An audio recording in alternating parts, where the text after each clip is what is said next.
McKinsey is charging you $500 an hour for a chatbot. That is not a joke. That is their June 2026 product launch. McKinsey just opened Lilli Enterprise to external clients. For those who missed it, Lilli started as an internal knowledge tool, a retrieval-augmented generation system trained on McKinsey's proprietary research library. Fine, makes sense. But now they are selling access to this system as a standalone consulting product, bundled into engagements where partners still bill at legacy strategy firm rates. In my analysis, what McKinsey appears to be doing is repackaging inference as intellectual property. The villain here is not one firm. It is an entire industry that realized it could slap a consulting brand on top of a RAG pipeline, add a few custom fine-tuned adapters, and charge more per hour than most senior engineers make in a day. And the market is swallowing it whole. Here is the proof, and it is ugly. Point 1. The inference economics do not add up. Running a retrieval-augmented generation pipeline at scale, even with a frontier-class model, costs somewhere in the range of pennies to a few dollars per complex query depending on context, window size, and embedding retrieval overhead. The hardware cost of serving these models has cratered since late 2025, thanks to competition between NVIDIA's Blackwell Ultra and AMD's MI400 chips. Yet the billing rates on AI consulting engagements, according to a Source Global Research report published this month, have actually increased 9% year over year. The margin between what the compute costs and what the client pays is not a gap. It is a canyon, and the firms are filling that canyon with PowerPoint slides. Point 2. The fine-tuning moat is paper thin. McKinsey's pitch for Lilli Enterprise appears to rest on their proprietary data, decades of case studies and frameworks. That sounds impressive until you realize that most enterprise clients already have domain-specific data that, when used for supervised fine-tuning or even simple few-shot prompting with a strong base model, produces outputs that are eerily close in quality. A competent ML engineering team with access to your internal documents and a solid embedding strategy can stand up a comparable system in weeks, not months, and certainly not at 7 figures. The secret these firms do not advertise is that the model weights they rely on are the same foundation models everyone else has access to.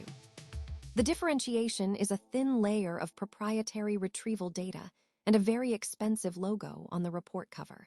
Point 3. The junior consultant replacement is already happening from the inside. Reports from multiple sources, including Business Insider this month, indicate that McKinsey, BCG, and Deloitte have all quietly reduced junior analyst hiring classes for 2026. The work those analysts used to do, synthesizing research, building decks, running market sizing, is exactly what these RAG-based tools now handle internally. So the firms cut the humans, keep the billing rate, and pocket the difference. In my analysis, the client is now paying partner-tier prices for output that is increasingly generated by the same type of system they could license or build themselves.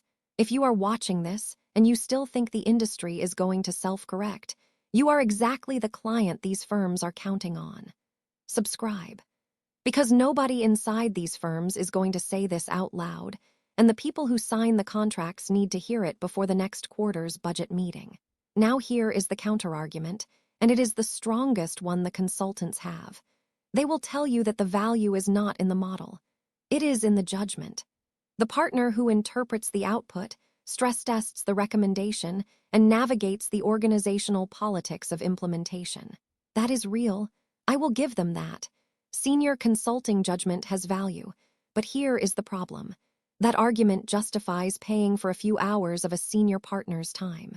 It does not justify a 6-month engagement where 80% of the billable hours are spent on tasks that a well-configured agentic workflow could handle autonomously. The judgment argument is a shield for a billing model, not a defense of the actual deliverable. So here is where we land. The AI consulting industry in its current form appears to be a margin arbitrage play disguised as expertise. The compute is cheap. The models are commoditized. The proprietary data layer is thinner than they admit. And the firms are banking on the fact that most C-suite buyers do not understand inference costs, do not know what RAG actually is, and will never ask to see the architecture diagram behind the tool they are paying a fortune to access. The question that matters now is simple. If your company is paying an AI consulting firm more than it would cost to hire 3 senior ML engineers for a year, who is the real artificial intelligence in that transaction, the model or the client?